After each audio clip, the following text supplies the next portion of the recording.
I hide in an area notorious for kidnapping. If you think I'm exaggerating the dangers of the Darien Gap, think again. And doing whatever it takes to get out alive.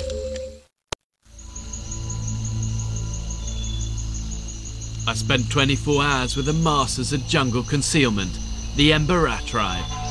Now I'm striking out into the jungle once more, but this time I don't want to be found.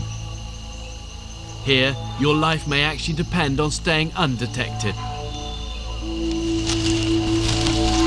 I'm near the Darien Gap area of Panama that borders Colombia. And one of the biggest problems there in recent years has been kidnapping by the FARC guerrillas that stalk that area. Colombia itself actually has the highest kidnap rate in the world, 3 a day at the last count.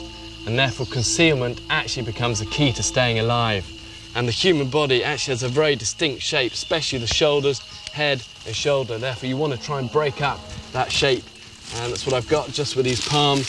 It's just breaking up that outline. And then the other thing is shine. And it's going to glisten and reveal your position like a watch, or even like the ringlets in your boots. Get some mud on those.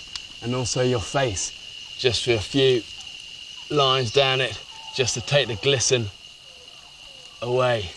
But actually with concealment, often less is more. And a completely caked face is probably just as distinctive as a completely bare face.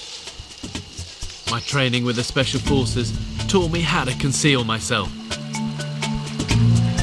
And the Embera tribe taught me that your smell will also betray you, long before you're seen or heard. Never cooked food, the smell carries for nearly a mile. Oh, God, you just bit me. Whatever and whenever you eat it raw. It's a little vine snake, and just working his way up this. And these are pretty common around here. Lots of these. This is all edible.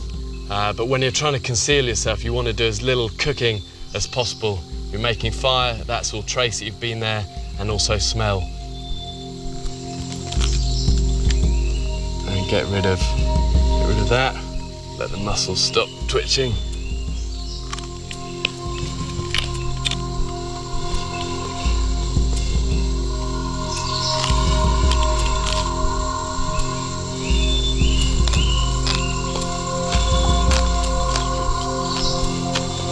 Pretty chewy.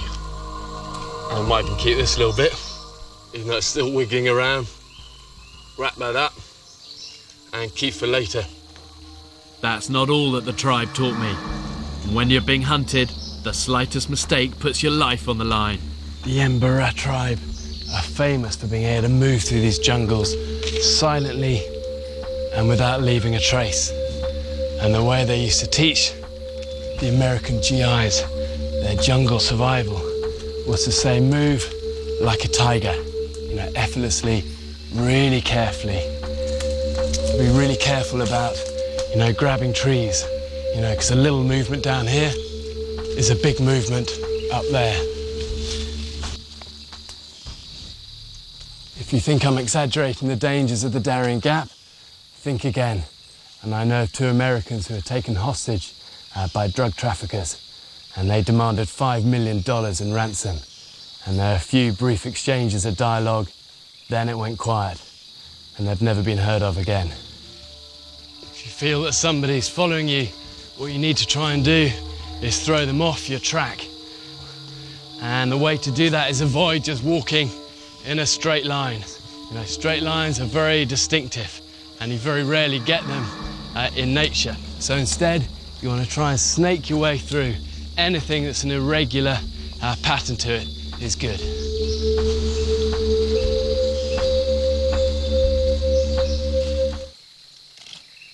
Only make a fire if your life really depends on it. Otherwise, the smoke and flames will serve as a beacon for miles around. If you do have to light one, try and conceal it in the buttress of a tree. And if you just have a fire literally out in the open, all the smoke just goes everywhere. But if you tuck it into a tree, what happens, all the smoke then clings to the trunk as it goes up, and it sort of gets lost in the foliage and then goes straight up into the canopy, and it's much better hidden than just being out in the open. Even when you're close to being rescued, you just can't let your guard down.